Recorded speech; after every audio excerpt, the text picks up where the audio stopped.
করছো? আমরা রোপওয়েতে উঠে পড়েছি, আর রোপওয়েতে এখানে 75 করে ইচ নিল। তো এর আগেও যখন এসেছি তখনও রোপওয়েতে চেপেছি, আর এখন পুরো সায়েন্স সিটিটা পুরো পরিষ্কার করে দেখা যাচ্ছে ওপর থেকে, অসাধারণ ভিউ। এখানটায় কিছুটা হোল্ড করে দাঁড়ায় পুরো সায়েন্স সিটিটাকে ভালো করে দেখার জন্য। অসাধারণ লাগে। আর এই ঘাসগুলো ভালো করে বোঝা যাচ্ছে, এই যে ঘাসের মধ্যে দিয়ে তখন ঘুরছিলাম না, ওইখানটা খুব সুন্দর লাগছে।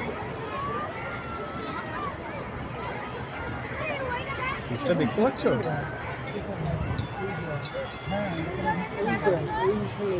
ফোনটাকে একটু হেলা মিষ্ট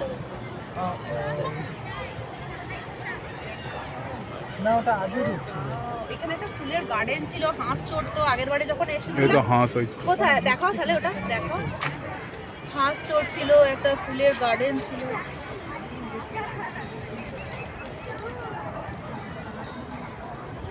ভালো লাগছে বাবা। রোডটাও দেখা যাচ্ছে, ওখানে রোড মানে সব দেখা যাচ্ছে, একটা মা ফ্লাইওভার সব দেখা যাচ্ছে। খুব সুন্দর লাগছে। এটা দিয়ে এবার এবার বেরিয়ে যাবো আমরা। আমি বলেছি বেরিয়ে যাবো। খুব সুন্দর লাগছে। ভালো লাগছে ভালো লাগছে বাবা। কোথায় উঠেছো তুমি?